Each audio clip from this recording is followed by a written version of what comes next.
Bismillahirrahmanirrahim. Alhamdulillahirabbil alamin.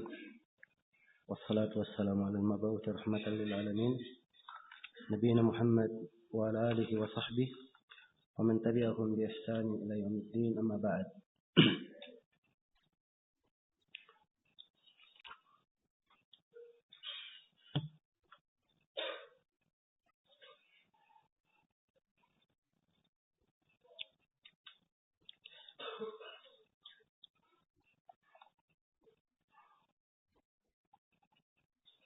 Baik, ini majelis yang ke-34 dari hari yang ke-9 pada daurah fikih kita mengkaji kitab Manhajus Salikin wa Tawdihul Fiqh fid Din karya Asy-Syaikh Abdurrahman bin Nasir As-Sa'di rahimahullahu taala.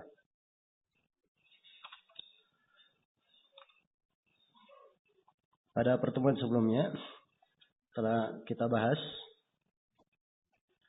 bahwa membunuh tanpa hak terbagi 3. Yang pertama, ada membunuh dengan sengaja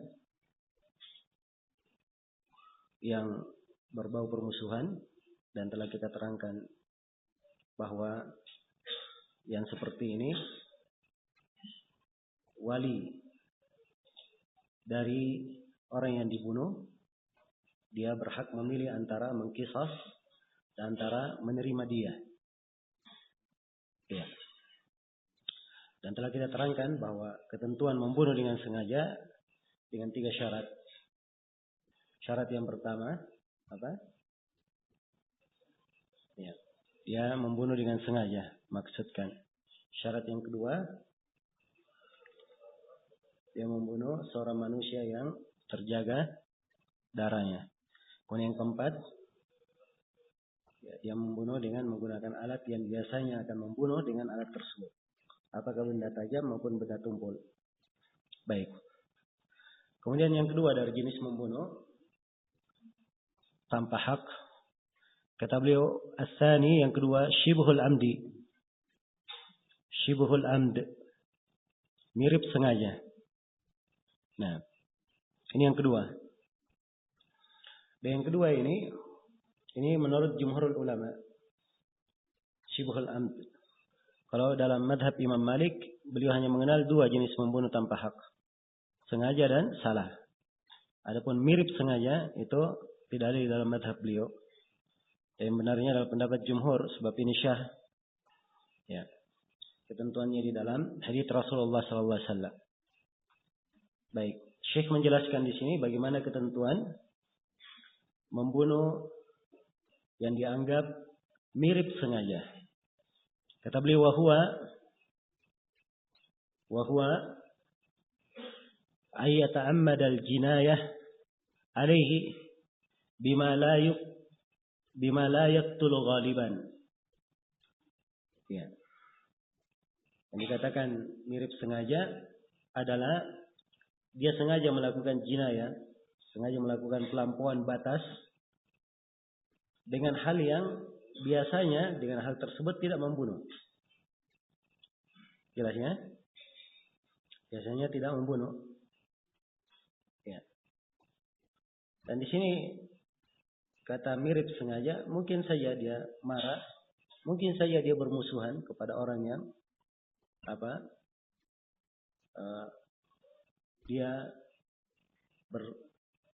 orang yang dia bunuh dengan tidak sengaja ini. Ya. Maka kadang dia memukulnya atau melampaui batas dengan hal yang biasanya tidak membunuhnya. Ya. Maka misalnya ya, dia mencambuknya dengan rotan. Ya. Rotan biasanya tidak membunuh. Tapi Allah menakdirkan orang ini mati. Maka ini dianggap membunuh mirip sengaja. Dikatakan mirip sengaja. Jelas ya? Ya, dan dalil untuk hal ini itu adalah hadis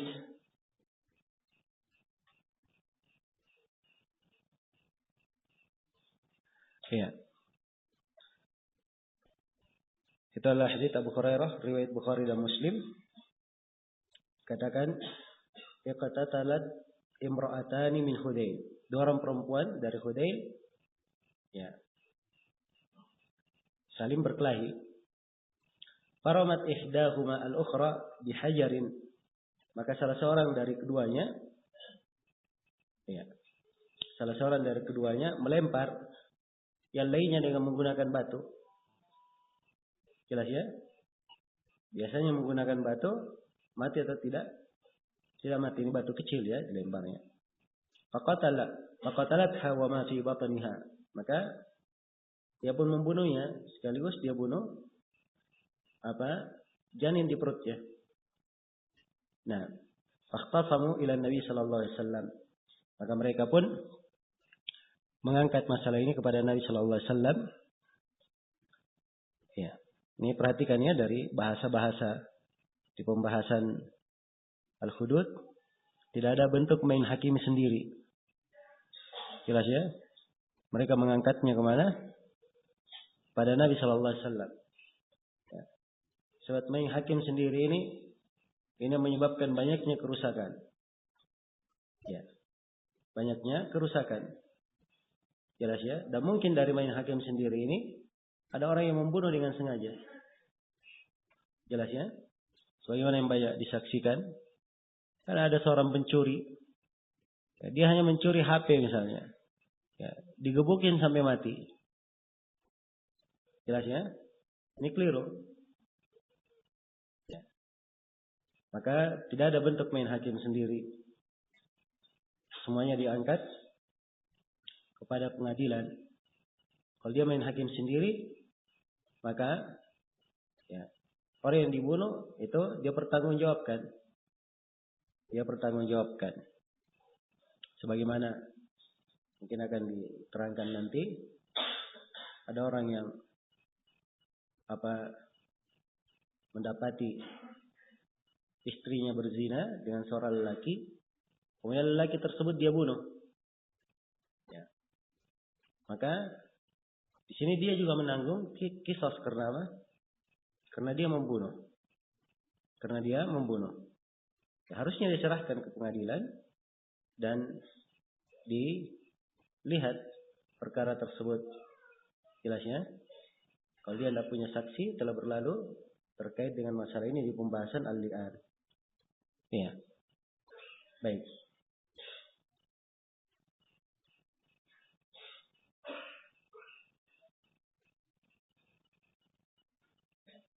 Maka ini pun diangkat masalahnya kepada Nabi sallallahu alaihi wasallam.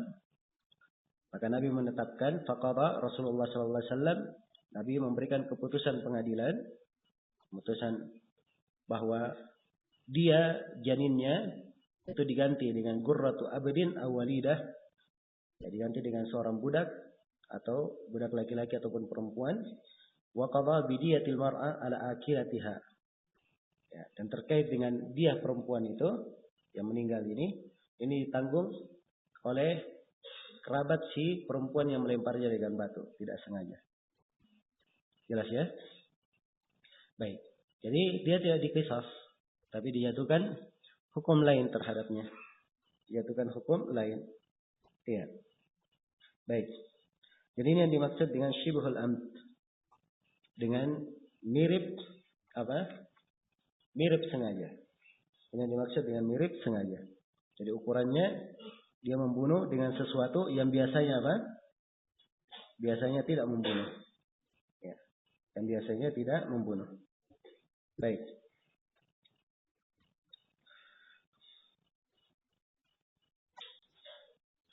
Kemudian yang ketiga dari jenis membunuh, diterangkan di sini Syekh, kata beliau al-khata. Ya, membunuh tidak sengaja. Membunuh tidak sengaja. Wa huwa an taqa'ul jinaya minhu bighairi qasdin bimubasyarah au sababin. Ya. Membunuh tidak sengaja itu adalah terjadi jinayah pelampuan batas darinya bighairi qasdin, tanpa dia maksudkan. Bimubasyaratin, ya. Apakah dia secara langsung, mubasyarah, atau sababin, atau dengan sebab. Nah, atau dengan sebab. Ya. Seorang misalnya menembak hewan buruan, tapi yang kena adalah apa? Manusia. Maka ini membunuh tidak apa? Tidak sengaja. Ya. Demikian pula orang yang menggali sumur, ya kemudian ada orang yang jatuh di dalamnya, maka ini masuk dalam bentuk membunuh tidak sengaja. Demikian pula di kejadian di masa ini, ya terkait dengan kejadian-kejadian kendaraan menabrak, ya dan sebagainya, ini masuk ke dalam bentuk membunuh tidak sengaja. Jelas ya? Nah, ini diperhitungkan tentang masalah ini. Ya. Ini ketentuan-ketentuannya. Jelas ya? Atau pembagian-pembagiannya. Setelah Syekh menjelaskan pembagian bentuk-bentuk pembunuhan tanpa hak ini, yang terbagi 3, ada yang sengaja, ada yang mirip sengaja, dan ada yang tanpa sengaja.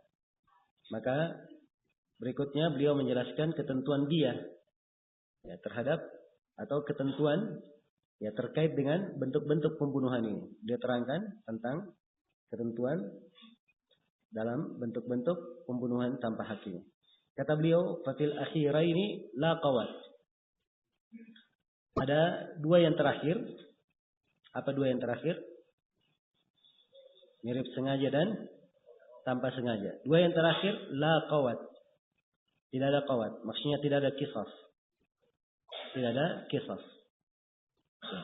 Sebab qisas itu hanya ada di apa? Disengaja saja. Dan akan diterangkan oleh Syekh syarat-syarat qisasnya. Jelas ya? Akan diterangkan oleh beliau syarat-syarat qisasnya. Ya. Jadi 2 hal yang terakhir tidak ada qisasnya, dengan dibunuh juga tidak dibunuh. Tapi yang ada adalah apa? Bal al-kaffaratu fi malil qatil. Ya. Yang pertama adalah kafarah di harta orang yang membunuh. Ya. Di harta orang yang membunuh. Jadi ada kafarah di harta orang yang membunuh. Nah, kemudian kata beliau wadiyatu ala akilatihi. Ya, dan dia terhadap akilahnya. Dia terhadap akilahnya. Nah, baik. Jadi disebutkan di sini kafarah pada harta orang yang membunuh. Ya, sebab orang yang membunuh ini dikenai kafarah. Dia membebaskan seorang budak yang beriman. Kalau dia mampu, maka berpuasa 2 bulan berturut-turut. Iya. Dia berpuasa 2 bulan berturut-turut. Maka ini dari kafarah yang dikeluarkan dari hartanya. Ya jelas ya. Dan dia hanya dibayar oleh akilahnya. Dia hanya dibayar oleh siapa? Oleh akilahnya. Nah, akilah seseorang itu diterangkan di sini oleh Syekh. Siapa yang dikatakan akilahnya? Ya. Jelas ya? Diterangkan siapa yang dimaksud dengan akilahnya. Nah, jadi kalau kafarah itu dari hartanya siapa? Orang yang membunuh. Kalau kafarahnya. Ya. Membeli budak. Maka kafarahnya dari siapa? Dari harta orang yang membunuh. Tapi kalau dia ya, denda yang dibayar nanti ya, ini diarahkan kepada akilahnya. Diarahkan kepada akilah orang yang membunuh. Ya, jelas ya? Baik. Kata beliau rahimahullah, wahum, dan akilahnya adalah asabatuhu kulluhum, semua asabahnya. Qaribuhum wa ba'iduhum, yang dekatnya maupun yang jauhnya. Yang dekatnya maupun yang jauhnya. Iya. Tuwazza'u alaihim biqadri halihim, dibagikan terhadap mereka sesuai dengan keadaan mereka. Wa tu'ajjalu alaihim 3 sinin, dan mereka diberi waktu 3 tahun. kullu sanatin yahmiluna thulutsaha. Setiap tahunnya dia bayar sepertiganya. Jelas ya? Jadi misalnya kalau dibebankan kafara, dia bayar kafara, terus dibebankan dia. Ya, dia membunuh, maka dia bayar dia. Dia hanya akan diterangkan 100 ekor onta. 100 ekor onta. Jelas ya? Ini dia laki-laki bebas yang dibunuh. Membayar 100 ekor onta. Maka dia ini siapa yang menanggung? Yang membunuh atau kerabatnya? Yang membunuh menanggung kafarah. Kalau dia hanya ditanggung oleh siapa? Oleh akilahnya. Ini pada apa? Pada pembunuhan syibhul amd dan pada qatlu apa? Al-khata. Pada membunuh yang sifatnya apa? Tidak sengaja. Jelas ya? Baik. Jadi ditanggung oleh akilahnya. Kalau dia punya kerabat misalnya 50 orang, ya, maka semuanya menanggungnya. Biqadri halihim, sesuai dengan keadaan mereka. Sesuai dengan keadaan mereka. Ya. Dan diberi waktu 3 tahun. Diberi waktu 3 tahun. Setiap tahun dibayar sepertiga dari dia. Setiap tahun dibayar sepertiga dari apa? Dari dia. Nah, dan di sini perhatikan bagaimana keindahan syariat kita. Orang yang membunuh tidak sengaja, dia memang tidak membayar dia, ditanggung oleh akilahnya. Tapi untuk kafarah dikeluarkan dari apa? Dari hartanya. Ini menunjukkan kehormatan darah seorang muslim. Ya, yang dijaga dan dihormati. Semuanya ada keterkaitannya. Ya, maka harus dibayar atau dia orang yang membunuh walaupun tidak sengaja, maka dari penghormatan terhadap darah seorang muslim, dia juga menanggung sesuatu dari hal tersebut. Iya. Jelas ya? Kemudian di sini dikatakan oleh Syekh, ya, akilahnya jadi dia ditanggung oleh akilahnya. Dia ditanggung oleh akilahnya. Kemudian diberi waktu 3 tahun. Ya, dan ini adalah hal yang disepakati karena sejumlah para sahabat telah memberikan fatwa. Ya, di dalam hal ini Ibnu Umar radhiyallahu taala anhu ya memberikan ketentuan di dalam hal ini, dan ini adalah hal yang disepakati, tidak ada yang menyelisih beliau dari sahabat, dan ini adalah hal yang disepakati. Diberi waktu 3 tahun. Setiap tahunnya mereka membayar sepertiga dari dia. Jelas ya? Kemudian kata beliau, waddiyatu lin-nafsi wa ghairiha qad fussilat bi hadits Amr ibn Hazm. Ini pembahasan yang ketiga. Kalau sebelumnya tadi pembahasan yang kedua rincian dia terhadap pembunuhan. Ya, pembunuhan yang selain apa? Selain membunuh sengaja. Nah, yang ketiga rincian kadar dan ketentuan dia dalam hadits Amr bin Hazm. Sini dirinci bagaimana diahnya. Kata beliau, hadits Amr bin Hazm ini adalah hadits yang dikeluarkan oleh Imam Abu Daud dan selainnya, dan dia memang dari sisi riwayat mursal, tapi para ulama ya menerimanya sebab dia bentuknya kitabah. Ya, bentuk periwayatannya itu adalah periwayatan kitab yang bisa diterima sehingga dia menjadi wijada atau yang semisal dengan itu. Ya. Karena itu para ulama menerima dan mensahihkan hadits ini. Jelas ya, dan ini dijadikan dasar hukum di dalam pembahasan dia. Dikatakan dalam hadits Amr bin Hazm, anna Nabi sallallahu alaihi wasallam kataba ila ahli Yaman. Sungguhnya Nabi sallallahu alaihi wasallam menulis kepada penduduk Yaman. Ya. Menulis kepada penduduk Yaman, wa fihi, dan di dalamnya terdapat anna man i'tabata mu'minan qatlan an bayyinatin fa innahu qawadun illa ayarda awliya'ul maqtul. Ya. Di dalam hadits Amr bin Hazm ini disebutkan Man i'tabata mu'minan qatlan. Maksudnya siapa yang sengaja membunuh seorang mukmin. Ya. An bayyinah, dan telah tegak padanya bayyinah. Sudah ada bayyinah. Ya. Jelas ya? Fainnahu qawadun, maka dia dikisas. Maka dia di apa? Dikisas. Illa ayyarda awliyaul maqtul.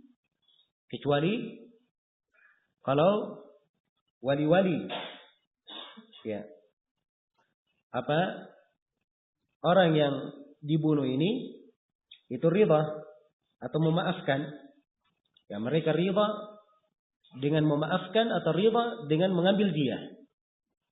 Jelas ya? Ridha dengan mengambil dia. Ya.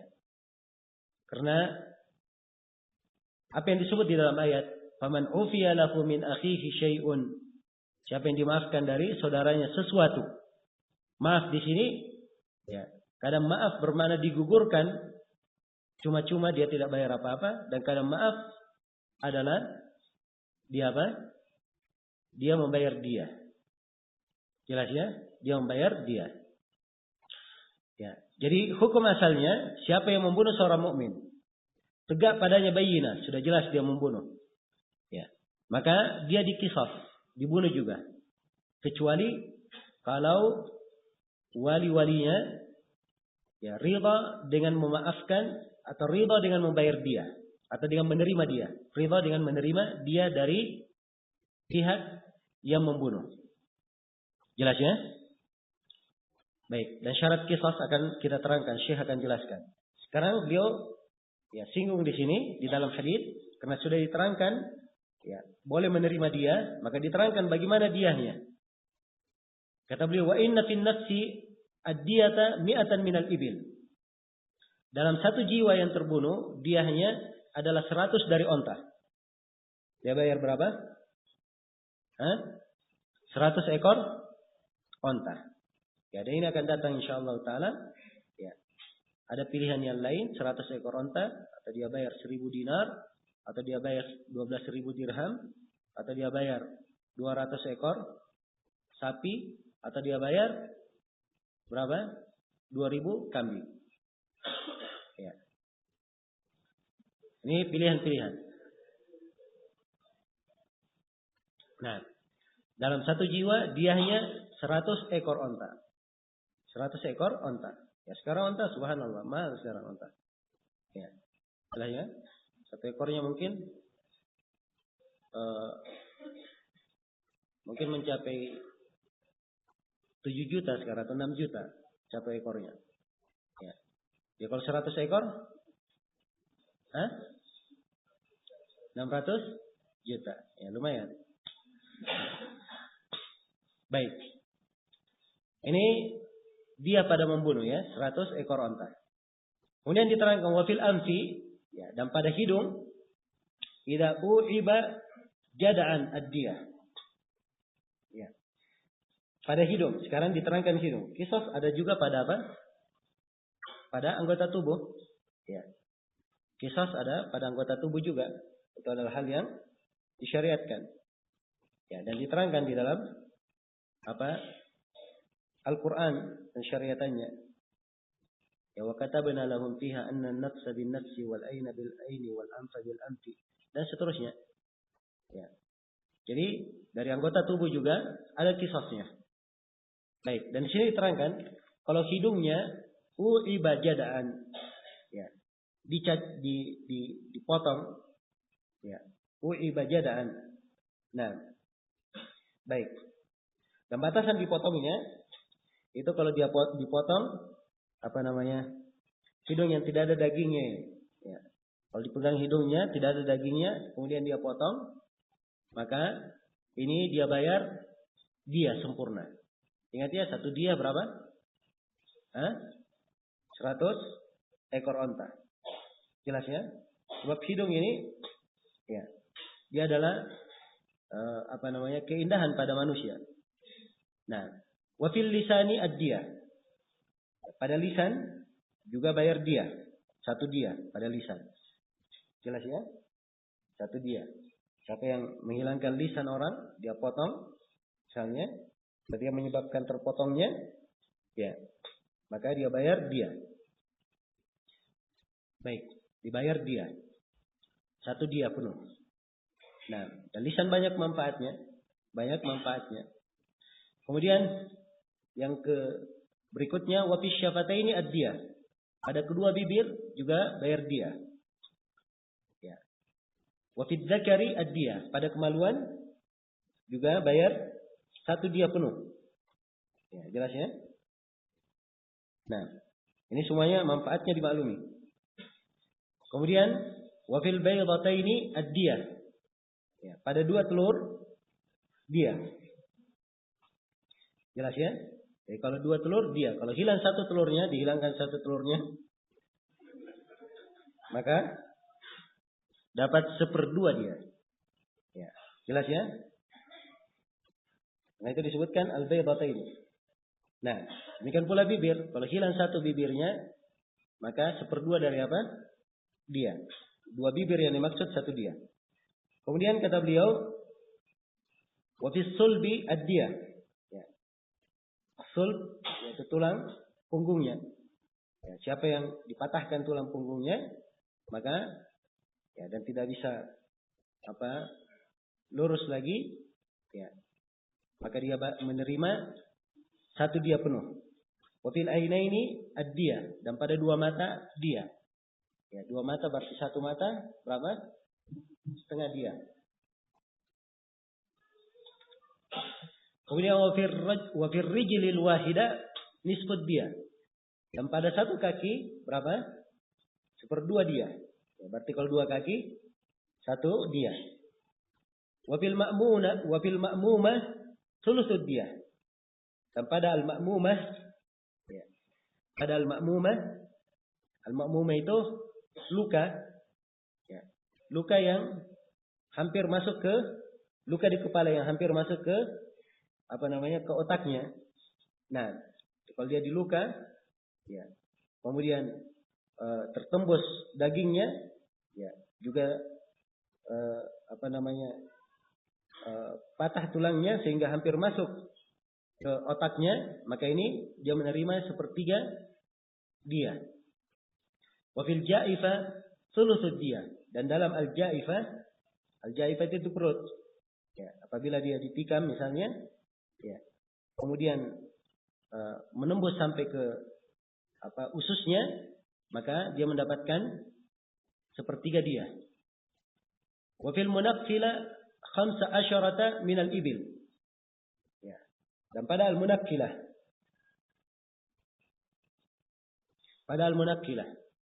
al-munaqqilah luka kepalanya, ya, tertembus dagingnya, tapi dia hanya sampai ke tulang saja. Sampai ke tulang saja. Tidak sampai ke, hanya tulangnya hilang sedikit, tidak sampai ke mana? Ke otaknya. Maka ini dapat 15 onta. Ya. Kemudian wa fi kulli isba'in min asabi'il yadi war rijl ashrun min al-ibil. Pada setiap jari, ya, dari jemari tangan dan kaki itu 10 dari onta. 10 dari onta. Wa fi sinni 5 min al-ibil. Dan pada gigi, ya, satu gigi yang copot, yang hilang, ya, maka ini dapat 5 dari onta. Ya. Hah? Ya. Nah, ini sekarang tidak dihargai ya, kalau berkelahi apa segala macam, gigi orang daya berkelahi jatuh, ya, dimaafkan saya. Ya. Walaupun di penjara mungkin 3 hari saja. Ya. Jelas ya? Kalau ada yang menjaminnya keluar, biasa kenakalan remaja. Ya. Ini keliru ya. Ini menelantarkan hak-hak manusia. Baik. 5 minal ibil, 5 dari onta. Kemudian kata beliau, wa fil mudhiha 5 minal ibil. Ya, berikutnya pada al-mudhiha. Nah, pada al-mudhiha. Al-mudhiha itu adalah luka di wajah. Luka yang di wajah yang dia ini menampakkan tulang. dia menampakkan tulang. Ya, kalau misalnya luka wajahnya tampak tulangnya, apakah tulang wajahnya atau luka di bagian wajahnya dan tampak tulang di kepalanya, maka dapat 5 dari onta. Ya. Wa anna ar-rajula yuqtalu bil mar'ah. Dan seorang lelaki ya, itu dibunuh karena dia membunuh perempuan. Jelas ya? Dia dibunuh karena membunuh perempuan. Akan diterangkan ya syaratnya. Ya. Yang penting dua-duanya adalah 2 orang yang bebas. Ya. 2 orang yang bebas dan sama-sama seagama, dua-duanya muslim. Nah, ini dibunuh, boleh laki-laki dibunuh karena membunuh perempuan. Kemudian kata beliau, wa ala ahli dzahabi 1000 dinar. Nah, itu 100 kalau punya onta. 100 onta kalau punya apa? Onta. Tapi kalau dia hanya punya emas saja, maka dia bayar 1000 dinar. Ya, dia bayar 1000 apa? 1000 dinar. Jelas ya? Ya, 1 dinar nilainya berapa? 4,25 gram. Ya, kali 1000 berarti 4.250 gram. Ya. Sisa dikali berapa harga? 1 emas. Ya. Untuk hari ini. Dan akan kita terangkan nanti. Sekarang ada perbedaan-perbedaan harga yang mana yang dipakai sebagai dasar di dalam membayar dia. Selesai di sini tentang rincian kadar dan ketentuan dia dalam hadits Amr bin Hazm. Baik, masuk waktu ya. Ada dulu.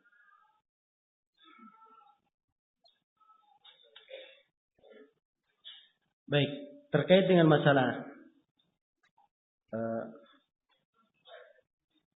apa bentuk dari dia.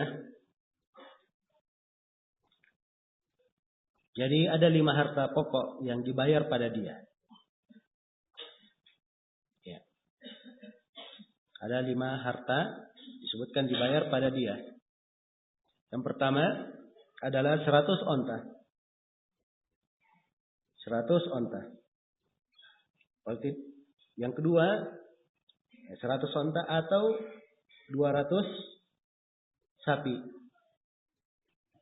Ya, atau yang ketiga 2000 kambing.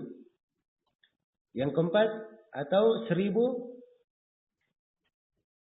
dinar emas. 1000 dinar emas. Atau 12.000 dirham. 12.000 dirham. Ya.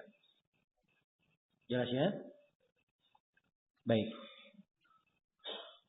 Sisa diukur ukurannya. Kemarin kita sudah terangkan 1 dinar. Tadi sudah kita terangkan 1 dinar 4,25 gram. Kemarin diterangkan 1 dirham. Berapa 1 dirham? 1,9750 gram. Jelas ya? Jadi sisa dikalikan 12.000. Ya, kemudian tanya berapa harga perak untuk sekarang ini 1 gramnya. Sebab dirham perak. Nah, sekarang yang mana yang dipakai di sini sebagai ukuran? Yang mana yang dipakai sebagai ukuran? Apakah boleh memilih salah satunya? Ya. Atau ada yang merupakan dasar ukuran di dalam hal ini? Ya. Jelas ya? Ini ada beberapa pendapat di kalangan para ulama di dalam masalah ini. Yang benarnya bahwa yang merupakan dasar ukuran itu adalah onta. 100 ekor onta. Ya. 100 ekor onta. Dan dimaklumi ya, keberadaan emas itu berbeda-beda harganya atau setiap masanya kadang harganya berbeda. Nah, kalau misalnya kita hitung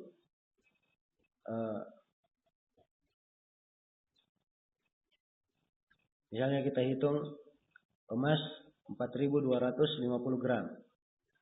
Kemudian dikali 300.000 saja. Ya. 300.000 per gramnya. Maka nilainya akan menjadi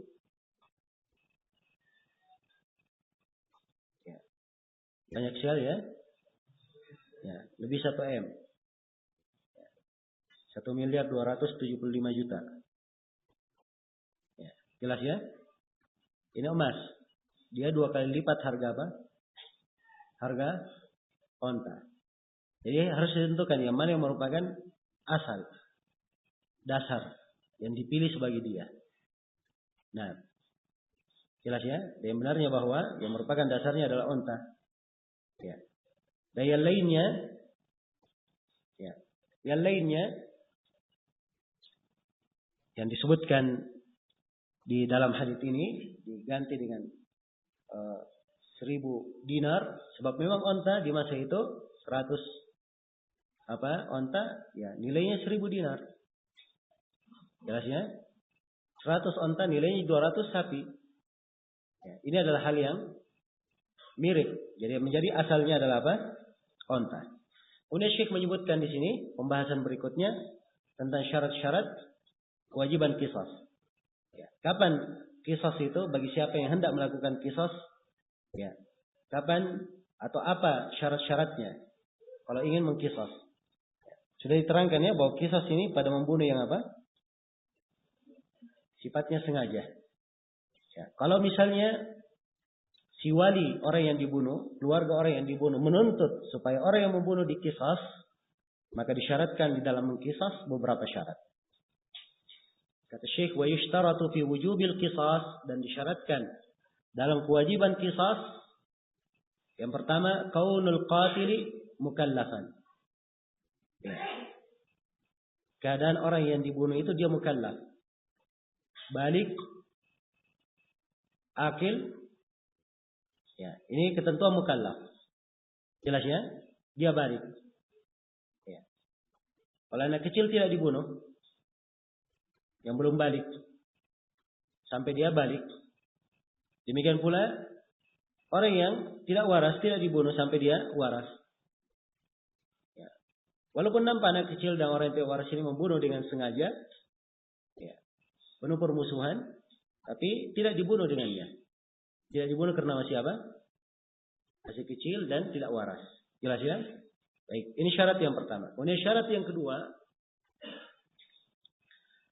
wal maqtul, ya, maksudnya wa qaunil maqtul ma'suman. Dan orang yang dibunuh itu dia maksum. Maksudnya darahnya adalah darah yang terjaga, dia adalah darah seorang mukmin. Ya, darah seorang mukmin. Allah berfirman, "Wa ma kana lil mu'minin ay yaqtula mu'minan illa khata'a." Ya. Dan tidaklah seorang mukmin itu membunuh mukmin yang lainnya. Ya, itu tidak ada. Kecuali kalau tidak sengaja. Jelas ya? Maka disyaratkan dia adalah seorang mukmin yang terjaga darahnya. Nah, yang bersaksi la ilaha illallah Muhammad Rasulullah. Ya. Kemudian kata beliau mukafian lil jani fil Islam. Ya. Dia sekufu, sama. Ya, sudah disebutkan ya kafa'ah, sekufu. Sebanding, seimbang dengan orang yang melampaui batas ini, dengan si pembunuh, ya sama di dalam keislaman. Jadi syaratkan dua-duanya harus sama-sama apa? Muslim. Adapun Muslim dia membunuh kafir, maka tidak boleh Muslim ini dibunuh lantaran karena dia membunuh apa? Membunuh kafir. Ya. Jelas ya? Baik. Ini yang pertama. Ya. Kemudian yang kedua, ya seimbang di dalam kebebasan. Wal hurriyah, ya, sebagai budak maupun kebebasannya. Jadi kalau satunya budak dan satunya bebas, maka seorang bebas tidak dibunuh karena membunuh apa? Membunuh budak. Ya. Jelas ya? Tapi ada ketentuan lain di dalam pembahasan. Nah, demikian. Karena itu kata Syekh, fala yuqtalul muslim bil kafir. Seorang muslim tidaklah dibunuh dengan membunuh seorang yang kafir. Dengan membunuh seorang yang kafir. Dan ini berdasarkan hadis Abu Juhaifah, ya, atau hadis Ali bin Abi Thalib radhiyallahu taala anhu, di mana catatan Ali bin Abi Thalib dari Rasulullah, wala yuqtalu muslimun bi kafir. Dan seorang muslim tidak dibunuh karena dia membunuh kafir. Kemudian kata Syekh, walal hurru bil abdi. Dan tidak pula budak dibunuh karena tidak boleh pula seorang yang bebas dibunuh karena membunuh budak. Dan ini berdasarkan hadits Ibnu Abbas, riwayat Daraqutni, Al-Baihaqi dan selainnya. Nah, la yuqtalu hurrun bi abdin. Tidaklah seorang yang bebas itu dibunuh karena membunuh budak. Haditsnya memang ada kelemahan. Haditsnya ada kelemahan dari beberapa jalan yang ada, akan tetapi keberadaan para ulama menerima hal ini dan mereka bersepakat akan hal ini, maka ini menunjukkan benarnya ketentuan ini. Kemudian syarat berikutnya, syarat yang ketiga, kata Syekh, wa alla yakuna waladan lil maqtul. Syarat yang ketiga, yang dikisas ini, atau yang terbunuh ini, bukanlah anak orang yang dibunuh. Jelas ya? Bukanlah anak orang yang dibunuh. Nah, karena itu kata Syekh rahimahullah, fala yuqtalu al-abuwan bil walad. Maka kedua orang tua itu tidak dibunuh karena dia membunuh anaknya. Tidak dibunuh karena dia membunuh anaknya. Dan telah syah dari Nabi sallallahu alaihi wasallam, beliau bersabda, la yuqtalu walidun bi waladih. Tidaklah orang tua itu dibunuh karena membunuh anaknya. Syarat yang ketiga. Kemudian syarat yang keempat, la budda min ittifaqil awliya'i al-mukallafin. Perhatikan ya, di sini dua bagian. Sebenarnya kalau dijabarkan lagi di sini bisa menjadi dua syarat. Harus ada kesepakatan dari para walinya. Jadi sekarang misalnya seorang dibunuh. Wali orang yang dibunuh ini banyak. Anggaplah dia punya 10 wali yang berhak untuk menuntut darahnya. Jelas ya? Maka harus sepakat 10 orang ini. Kapan salah satunya memaafkan, maka gugur qisas terhadapnya. Jelas ya? Satu saja memaafkan, maka gugur qisas terhadapnya. Nah, ini telah syah dari Umar bin Khattab radhiyallahu taala anhu, diangkat kepada beliau seorang lelaki yang membunuh lelaki yang lainnya. Dan yang dia bunuh ini iparnya. Istrinya, adik perempuan dari lelaki yang dia bunuh ini adalah istrinya. Maka para wali, orang yang dibunuh ini menuntut darahnya.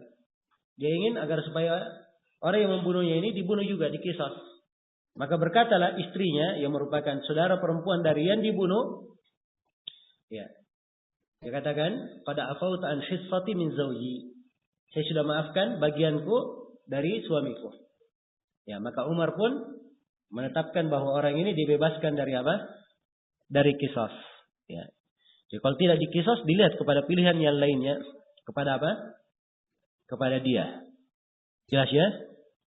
Nah, dan keputusan Umar ini, apa yang dilakukan oleh Umar bin Khattab radhiyallahu taala anhu inilah yang berjalan. Dan hal-hal yang terkait dengan pelaksanaan hudud seperti ini, itu para sahabat mereka tidak berijtihad sendiri. Tentunya itu dari nas yang mereka dapatkan dari Nabi sallallahu alaihi wasallam. Perhatikan, bersepakat para wali. Kemudian disyaratkan walinya al-mukallafin. Wali-wali itu harus mukallaf. Jadi kalau 10 dari wali itu ada satu masih kecil dan ada satunya tidak waras. Maka ini tidak bisa dilakukan qisas sampai yang kecil ini balik supaya menjadi mukallaf, dan sampai yang waras ini dia sadar. Jelas ya? Sampai yang waras ini dia sadar. Karena disyaratkan harus mukallaf dan wali-walinya harus bersepakat. Ini persyaratan. Jelas ya? Baik. Kemudian syarat yang kelima, wal amni minat ta'addi fil istifa. Dan aman Aman dari pelampauan batas di dalam proses pengkisasan tersebut. Ya. Nah, jadi kalau misalnya yang dikisas seorang perempuan dan perempuan ini sedang hamil, maka ini tidak boleh dikisas. Kenapa? Sebab ini akan mengakibatkan matinya janinnya. Ya, ini menunjukkan bahwa proses dalam kisasnya akan membuat pelampauan batas terhadap janin. Dan ini tidak diperbolehkan. Karena itu ditunggu sampai perempuan ini melahirkan. Ya. Setelah melahirkan pun tidak langsung dikisas, tapi ditunggu sampai perempuan ini membesarkan anaknya. Sudah selesai dari susuannya. Jelas ya? Kalau memang tidak ada yang merawatnya. Ya. Tapi kalau ada yang merawatnya, maka boleh saja. Dan apabila perempuan ini ridha. Jelas ya? Ya, dan ini berdasarkan kisah perempuan Ghamidiyah yang melakukan zina itu. Dia datang kepada Nabi dalam keadaan hamil. Ya. Dalam keadaan hamil. Ya. Maka dia berkata bahwa saya berzina, mengaku. Ya, maka Nabi berkata hatta tadai ma fi batniki, sampai kamu meletakkan apa yang ada di dalam perutmu, sampai kamu melahirkan. Baik. Jelas ya? Ini 5 ketentuan dalam mengkisas. Kapan salah satu dari 5 ketentuan ini tidak terpenuhi, maka tidak ada kisas bagi siapa? Bagi orang yang membunuh. Tapi yang ada adalah dia atau dimaafkan. Jelas ya? Terkait dengan masalah dimaafkan, ya, itu pilihan. Tapi kalau dilihat yang membunuh ini tidak layak dimaafkan, maka harus dibayar dengan apa? Dengan dia. Jelas ya? Sebab kadang ada yang membunuh, ya, terlihat memang bahwa ini tidak ada kebaikan kalau dimaafkan. Harus diberikan hukuman yang membuat dia jera. Jelas ya? Membuat dia jera.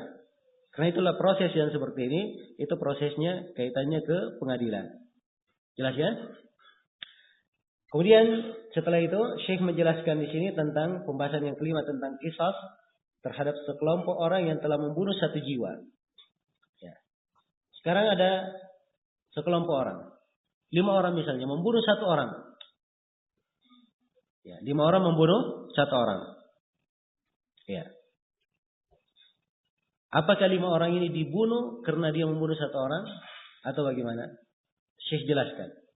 Wa tuqtalul jama'ah bil wahid. Ya, dan sekelompok orang itu boleh dibunuh semuanya karena lantaran membunuh 1 orang. Ya. Dan ini dari kesepakatan para sahabat. Sebab Umar radhiyallahu taala anhu beliau membunuh 7 orang dari penduduk Sana'ah. Karena 7 orang ini bersyirikat dalam membunuh 1 orang. Ya. Dan tidak ada seorang pun yang menyelisihi Umar dari kalangan para sahabat di masanya. Ini disebut ijma' sukuti. Ya, jelas ya? Dan ini adalah hujjah di dalam pembahasan ini. Dan ini yang dipakai. Andai kata misalnya ada berapa orang yang bersyirikat di dalam membunuh, maka semuanya kena dibunuh. Ya. Jelas ya? Kena dibunuh. Nah, apabila misalnya ada berapa orang bersyirikat misalnya dalam melakukan zina, maka semuanya dijatuhkan padanya hukum zina. Iya. Jelas ya? Kalau dia melakukan lebih dari perzinahan, misalnya dia berzina kemudian dia buat cacat anak yang dia zinahi, maka itu masuk di bab ta'zir. Ya, kadang pengadilan bisa menjatuhkan hukum mati kepadanya sebagai bentuk ta'zir, membuat jera. Tidak ada lagi yang mengulangi hal tersebut. Jelas ya? Ya, jadi boleh dibunuh semuanya. Ya. Tapi ini urusan masalah di ta'zir, ya, dan seterusnya, ini kaitannya di mana? Kaitannya di pengadilan. Ya. Jelas ya? Dan pembahasan ta'zir itu sendiri, ini pembahasan yang sebenarnya sangat detail sekali di pembahasan, ya, pembahasan peradilan. Ya, dan kita akan singgung sebagiannya insyaallah di pembahasan hudud. Kita akan singgung sebagiannya. Baik. Selesai di sini pembahasan yang kelima. Pembahasan yang keenam, cara qisas terhadap anggota tubuh. Ya. Nah, jadi kalau misalnya anggota tubuhnya Ya. Dikisas pada anggota tubuh, bagaimana cara mengkisasnya? Dan telah berlalu ya penyebutan tentang disyariatkannya kisas pada apa? Pada anggota tubuh. Ya. Dan Syekh di sini mengulanginya dengan menyebutkan dalilnya. Ya. Kata beliau rahimahullahu taala, wa yuqadu kullu udwin bimithlihi wa yuqadu, ya, dan dikisas. Kisas itu bahasa lainnya qawad. Ya, itu bahasa lainnya. Dan dikisas setiap bagian tubuh bimithlihi, dengan apa yang semisal dengannya. Idza amkana biduni ta'addin, apabila memungkinkan tanpa melampaui batas. Ya, tanpa melampaui batas. Jelas ya? Sini perhatikan Syekh memberikan syarat dalam mengkisas ya anggota tubuh, ketentuannya. Jadi yang pertama, setiap bagian tubuh dikisas dengan yang semisal dengannya. Jadi disyaratkan semisal. Semisal dalam nama dan tempat. Ya. Kemudian yang kedua, semisal dalam kesempurnaan dan kesehatannya. Ya.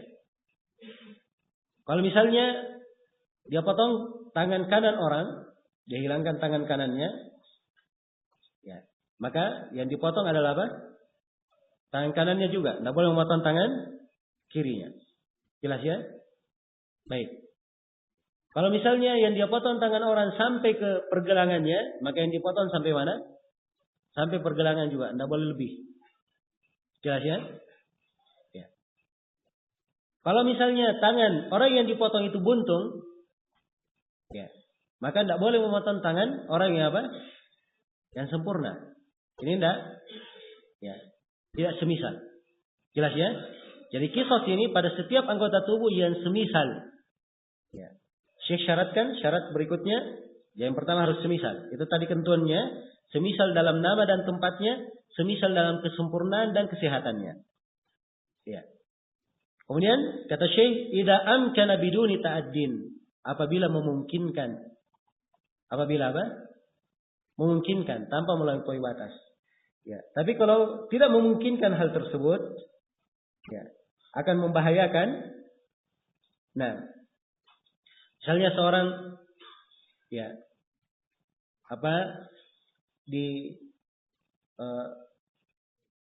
dia misalnya menuntut qisas pada mata, ya, dan ini akan mengakibatkan matinya orang yang diqisas, maka itu tidak diperbolehkan. Jelas ya? Tidak diperbolehkan. Demikian. Ya, di sini diperhatikan, dia terbatas pada apa yang memungkinkan saja. Ya, karena itu hal-hal yang seperti ini urusannya di pengadilan. Sebab pengadilan itu dalam memastikan satu hal, mereka tidak bekerja sendiri, tapi memakai pihak-pihak yang memang ahli di dalam hal tersebut. Jelas ya? Ya.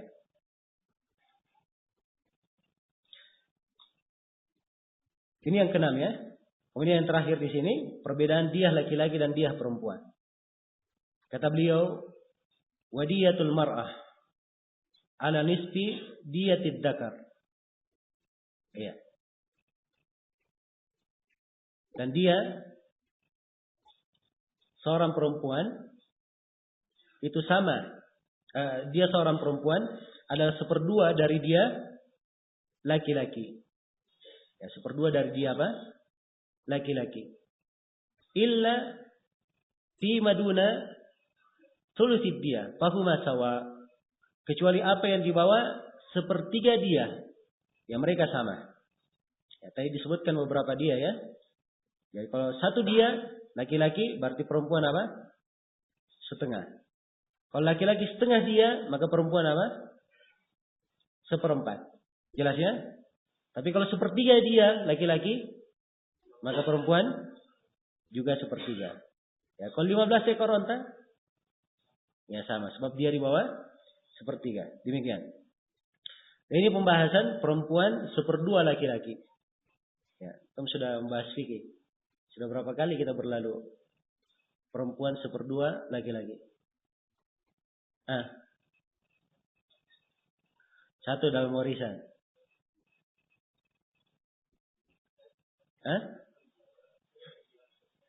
Apa? Persaksian. Ya nggak apa-apa, persaksian akan datang. Terus,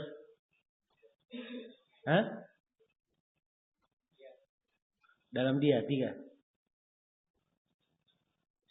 Cepat. Sudah berlalu di akhir pembahasan haji. Saya sudah kasih sepotong jawabannya kepada antum. Ya, dalam masalah akikah. Ya atau tidak? Ya. Satu lagi. Ya, di dalam masalah pembebasan budak.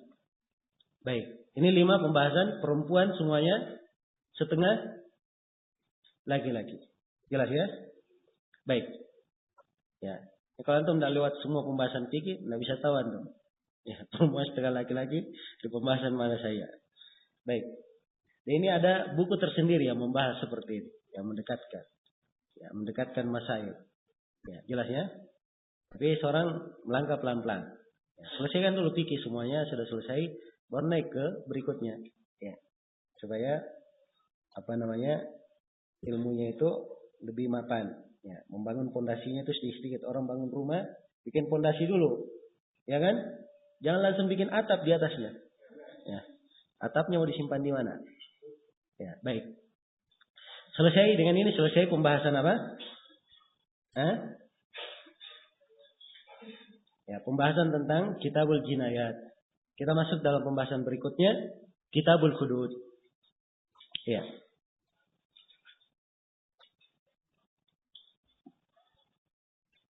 Baik, Kitabul Hudud, Al-Hudud jama' dari Al-Had. Jama' dari Al-Had. Dan Al-Had secara bahasa sudah kita terangkan. Ada secara bahasa juga Al-Had sudah berlalu. Di pembahasan apa?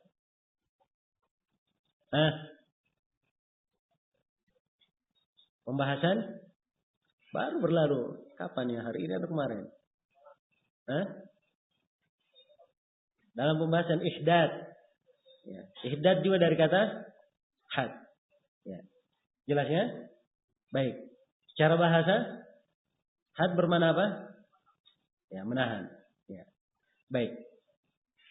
Itu al-had. Ya. Jelas ya? Ya, setiap pintu dibuatkan penutup, maka disebut dia sebagai haddan.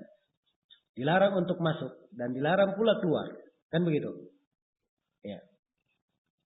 Jelas ya? Kalau dikatakan hududullah, itu adalah hududullah. Maka hudud di sini apa? Hal-hal yang diharamkan oleh Allah, batasan-batasan Allah, diharamkan masuk di situ. Jelas ya? Dan dikatakan hudud ini sebagai had, ya, sebab dengan penetapan hudud ini akan menahan seseorang tidak melakukan apa? Ya, tindakan pelampauan batas. Jelas ya? Apakah pelampauan batas terhadap badan, harta maupun kehormatan. Ya. Dan secara istilah, ya, al-hudud atau al-had adalah uqubatun muqaddarah wajabat haqqan lillahi ta'ala. Jelas ya? Dia uqubah muqaddarah. Hukuman yang telah ditentukan. Ya. Telah ditentukan. Dan sifatnya wajib. Hukuman telah ditentukan yang bersifat wajib ditunaikan haqqan lillahi ta'ala, sebagai hak untuk Allah ta'ala. Ya. Dan sebagian para ulama membahasakannya dengan definisi lain. Saya bacakan beberapa definisi supaya lebih memahamkan. Sebagiannya mengatakan bahwa hudud adalah uqubah muqaddar syar'an. Adalah hukuman yang telah ditentukan secara syariat. Fi ma'siyatin, dalam suatu kemaksiatan, ya. Litamna'a minal wuqu'i fi mithliha, supaya menahan jangan sampai ada yang jatuh pada hal yang semisal itu. Baik. Jadi ini yang dimaksud dengan al-hudud. Dan di dalam pembahasan al-hudud ini, Syekh akan menguraikan sejumlah pembahasan. Kita berikan judul-judul pembahasannya sesuai dengan keterangan yang disebutkan oleh Syekh di sini. Nah, yang pertama Syekh memberikan pendahuluan dan kita beri 3 catatan pembahasan di sini. Yang pertama ketentuan seputar golongan orang yang wajib terkena hukum had. Ya. Syekh rahimahullah menjelaskan. Baik. Kata beliau wala hadda illa ala mukallafin multazimin alimin bitahrim. Nah. Ya. Kata beliau tidak ada had kecuali terhadap seorang mukallaf. Jadi syaratkan dia apa? Mukallaf. Ya. Balik dan apa? Akil. Ini syarat pertama. Dalil-dalil tentang syarat ini tidak perlu kita ulangi ya. Sudah berlalu sebelumnya. Kemudian yang kedua, syarat yang kedua multazimin. Ya. Dia iltizam, terikat. Ya. Maksudnya terikat dengan hukum-hukum Islam. Ini terkait dengan muslim dan kafir dhimmi. Terkait dengan muslim dan apa? Kafir dhimmi. Adapun kafir harbi, ya, itu lain lagi permasalahannya. Jelas ya? Demikian pula kafir musta'min, ini lain juga permasalahannya. Sebab dia terkait antara negara. Jelas ya? Tapi kadang di sebuah ketentuan negara kafir musta'min, kalau dia melanggar maka itu membatalkan akadnya, membatalkan amannya, ya, jaminan keamanan yang diberikan kepadanya, maka boleh diqisas. Ya. Dan ini masih berlaku hingga hari ini. Kadang antum dengarkan ya seperti Malaysia misalnya, ada orang yang ya, dihukum mati. Ya. Tapi yang paling banyak didengar di Saudi, ya, jelas ya. Pekerja-pekerja masuk, ya, kadang dia kafir, dhimmi, apa kafir musta'min, dia masuk ke dalamnya. Ya, memang sebagai apa pekerja atau sebagai, ya, baik itu pekerja ya, pekerja dia bisa terhitung ke kafir dhimmi. Kalau musta'min dia adalah orang yang dapat misalnya datang sebagai pesiar, ya, sebagai turis. Ya. Ini dalam menjatuhkan hukum.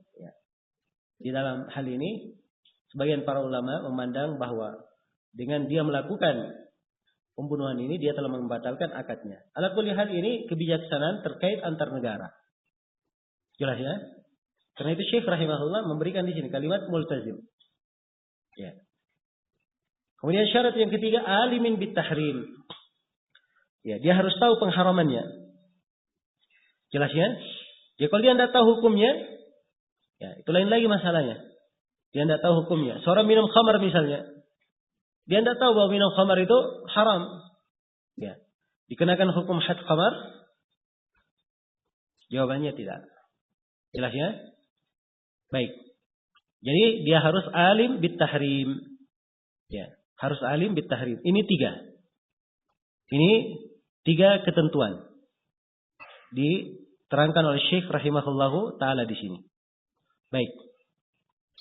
3 ketentuannya yang merupakan syarat orang yang terkena hukum had. Kemudian berikutnya, pembahasan berikutnya, siapa yang menegakkan hukum had? Ya, siapa yang menegakkan hukum had? Baik. Yang menegakkan hukum had, ya, yang menegakkan hukum had, kata Syekh, wala yuqimuhu illa al-imam. Tidak ada yang menegakkannya kecuali seorang imam. Ya. Imam itu siapa? Pimpinan kaum muslimin, khalifah secara umum atau pimpinan negara. Itu imam. Yang pertama. Auna ibuhu, atau wakilnya, atau siapa yang merupakan pengganti dari imam. Nah, sekarang imamnya dia serahkan urusan ini kemana? Pengadilan. Maka pengadilan adalah apa? Wakilnya, naibnya. Jelas ya? Dan telah syah di dalam hadits Abu Hurairah, Zaid bin Khalid dan selainnya, riwayat Bukhari dan Muslim, Nabi sallallahu alaihi wasallam berkata, ya, kepada seorang sahabat yang bernama Unais, ya, "Waqdu ya Unais ila imra'ati hadha, fa in i'tarafat farjamha." Pergilah kamu wahai Unais kepada istri orang ini. Kalau dia mengaku, maka rajamlah dia. Ya, rajamlah dia. Di sini Nabi wakilkan kepada siapa? Kepada Unais untuk mengecek apakah perempuan ini mengaku atau tidak. Ini subhanallah, hadits ini di dalam pembahasan hudud banyak sekali manfaatnya kalau dicermati. Jelas ya? Dan banyak orang jahil akan kandungan hukum ini.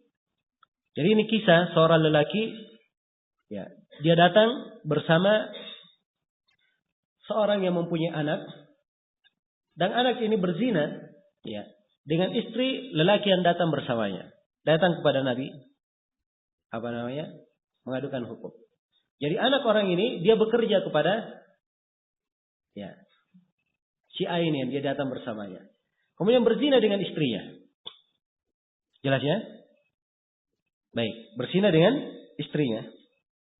Maka ditentukan, mereka berselisih tentang apa ketentuannya sebab anak muda. Maka Nabi tetapkan, ya, bahwa hukum terhadapnya adalah dicambuk 100 kali dan diasingkan selama 1 tahun. Jelas ya? Adapun istri orang ini, istrinya tidak hadir. Ya. Istri orang ini, istri si A tidak hadir. Maka Nabi utus Unais. Ya, perhatikan. Kata Nabi, ini i'tarafat, kalau dia mengaku. Sebab tidak ada bukti di sini. Harus mendatangkan 4 bukti bahwa perempuan ini berzina. Jelas ya? Kalau tidak ada bukti, maka cuma menunggu pengakuannya. Karena itu Nabi hanya berkata, kalau dia mengaku. Jelas ya? Ya, kalau dia tidak mengaku, maka tidak ada apa? Ya, tidak ada rajam terhadapnya. Tapi kalau dia mengaku, rajamlah dia. Ini perintah Nabi. Jelas ya? Jadi keliru kalau misalnya dilakukan di penegakan hukum, dipukulin sampai dia mengaku. Ya. Ini tidak benar ya, dipukulin sampai dia mengaku, kemudian dirajam. Ya. Ini tidak diperbolehkan. Dan perhatikan juga di sini bahasa, ini perempuan sudah berzina, ya kan? Tapi masih dikatakan pergilah kamu kepada istri orang ini. Masih disebut dia istri siapa? Ya, orang tersebut masih dianggap sebagai istrinya. Jelas sampai sini ya? Akhirnya dari ketentuan-ketentuan yang kadang perlu kita perhatikan. Walaupun banyak sekali kandungan dalam pembahasan hudud di hadis tersebut, tapi ini 2 poin yang ingin saya ingatkan. Ya, sebab kadang orang berlebihan di dalam hal ini. Baik. Jadi Syekh di sini menyatakan bahwa tidak ada yang menegakkan hudud kecuali imam atau naibuhu yang menggantikannya. Dan ini tidak ada silang pendapat di kalangan para ulama. Ini adalah hal yang disepakati oleh para ulama. Jelas ya? Hal yang disepakati. Illa sayyid, kecuali seorang sayyid, ya, seorang tuan, ya, pemilik budak. Fa inna lahu iqamatahu bil jaldi khassatan ala raqiqihi. Ya, maka tuannya ini boleh dia mencambuk, ya, budaknya, ya, khusus kalau dia berzina. Jelas ya? Kemudian Syekh terangkan di sini perbedaan seorang yang merdeka dan budak. Ya. Di dalam masalah apa? Di dalam masalah berapa hadnya? Kata beliau, haddur raqiqi fil jaldi nisfu haddil hur. Ya, dan seorang budak di dalam dicambuknya itu 1/2 dari apa? 1/2 dari orang yang bebas. Nah, ini berdasarkan firman Allah, fa in ataina bi fahishatin fa alaihinna nisfu ma 'alal muhsanati minal adab. Kalau mereka melakukan zina, ya, sini bahasakan kekejian, maka mereka mendapatkan 1/2 dari apa yang didapatkan oleh al-muhsanat dari adab. Nah, ini tadi yang kita sebutkan 1/2 di dalam pembahasan apa? Ya, budak. Maksudnya di penegakan hudud, budak itu berbeda dengan apa? Berbeda dengan laki-laki, ya, yang bebas. Laki-laki bebas, dia dicambuk 100 kali, kalau budak 50 kali. Jelas ya? Baik.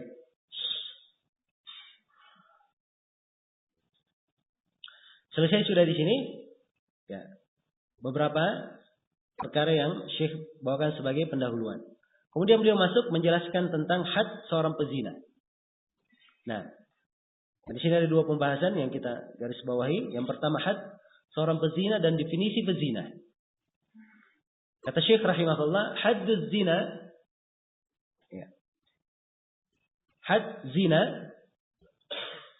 ya. Had zina, ya. Kemudian beliau berikan definisi zina itu apa sebelum beliau berikan hadnya. Wa huwa fi'lul fahisha fi qublin aw dubur. Zina itu adalah berbuat kekejian dari kubul, dari depan maupun dari belakang. Dari dubur. Ya, jelas ya? Itu zina. Apapun yang dia lakukan, dia datangi dari depan maupun dari belakang, semuanya dihitung apa? Dihitung zina. Dan ini tidak ada silang pendapat di kalangan para ulama. Jelas ya? Baik. Kata beliau, in kana muhsanan. Ya. Jadi had pezina kalau dia muhsan, ya. Apa itu muhsan? Ya. Kata beliau, wa huwa alladhi qad tazawwaja wa wati'aha. Ya, dia adalah orang yang sudah menikah dan sudah melakukan hubungan, itu muhsan namanya. Sudah melakukan hubungan suami istri. Ya. Jadi ini syarat yang pertama, dia muhsan. Wa huma khurrani mukallafani. Ya, dan keduanya adalah bebas. Nah, keduanya bebas dan apa? Mukallafani, dan keduanya mukallaf. Ya, jadi dua syarat di sini. Dia telah menikah. Ya. Perhatikan ya. Atau kalau kita lebih detailkan berarti tiga syarat. Wa huwa alladhi tazawwaj. Yang pertama dia telah menikah. Syaratkan dia harus apa? Menikah. Dan nikahnya harus nikah yang syah. Nikah yang sahih. Jelas ya? Kemudian wati'aha. Dia telah melakukan hubungan suami istri. Ya. Jelas ya? Dia telah melakukan hubungan suami istri. Jadi hubungan suami istrinya ini pernah dia lakukan apa? Dalam akad nikah yang syah. Ini syarat yang kedua. Kemudian syarat yang ketiga, wahuma hurrani mukallafan, dan keduanya bebas mukallaf. Ya. Bebas mukallaf dan dia mukallaf. Jadi sudah sampai ke derajat sudah apa? Sudah mukallaf dan hurran. Jelas ya? Jadi kalau hur berzina dengan budak, maka ini tidak dirajam. Demikian pula kalau salah satunya belum mukallaf, maka ini tidak diapa? Dirajam. Nah, wa huma hurrani mukallafani, dan keduanya hurran dan mukallaf. Baik. Kata beliau, fahada yurjam hatta yamut, maka ini dirajam sampai dia mati. Jadi ini ketentuannya kalau apa? Dirajam. Ya, dan dirajam itu dia dilempari dengan batu, ya, kerikil sampai dia mati. Jelas ya? Dilempari dengan batu-batu sampai dia mati. Itu yang dimaksud dengan dirajam. Nah, ya, dan ini seimbang dengan apa yang dia lakukan. Ya, dia tatkala merasakan kenikmatan bukan pada tempatnya, maka dia merasakan adab pada tubuhnya, ya, karena perbuatannya. Karena perbuatannya. Dan dirajam ini, ya, dalam pelaksanaannya ini boleh ditanam sebagian dari tubuh orang yang dirajam. Ya, agar supaya dia tidak lari. Ya, dia tidak lari. Jelas ya? Nah. Baik.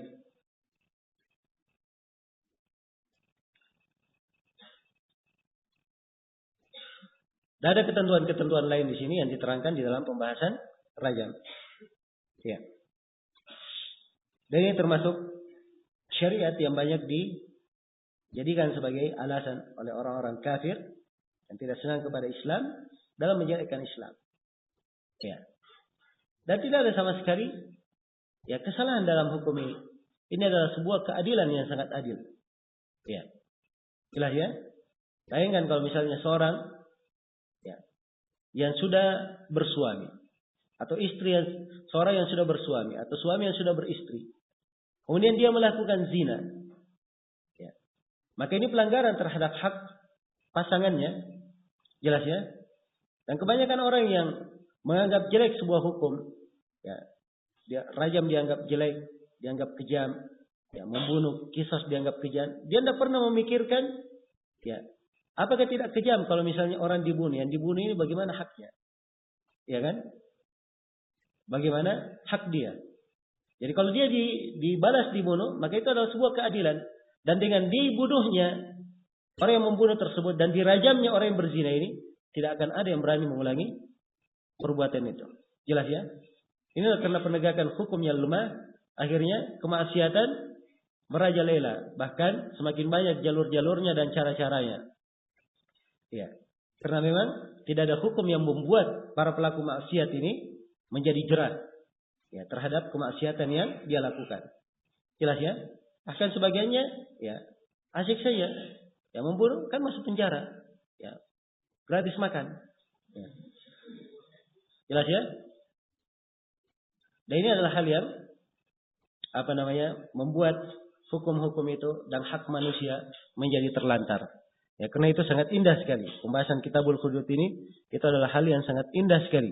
Ya, menjelaskan bagaimana, ya, arti sebuah keadilan dan bagaimana sebenarnya menjaga yang namanya hak-hak manusia.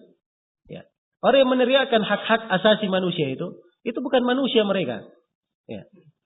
Mereka itu bukan manusia. Jelas ya? Ya. Kalau mereka melakukan pembantaian terhadap kaum muslimin di Palestina, di Afghanistan, itu tidak melanggar hak asasi manusia. Jelas ya? Tidak melanggar hak asasi manusia. Tapi seorang muslim, ya, melakukan hal yang mereka tidak senangi, semuanya akan dimasukkan ke dalam bentuk pelanggaran terhadap hak asasi manusia.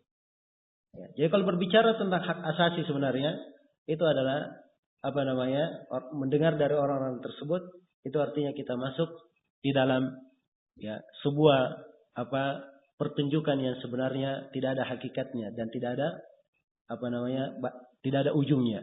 Ya, hanya bingung saja di dalamnya. Berbeda dengan keadilan dalam syariat. Ini dari ketentuan hukum-hukum yang ditegakkan di dalam syariat kita. Baik. Kemudian dijelaskan di sini oleh Syekh rahimahullah masih dalam masalah zina. Jadi tadi had, kalau pezinanya muhsan. Dia dirajam dengan ketentuannya. Baik. Kata beliau, "Wa in kana ghairu muhsan", kalau dia bukan muhsan, masih anak muda, belum menikah, ya, maka julida mi'ata jaldah. Dan dia diasingkan selama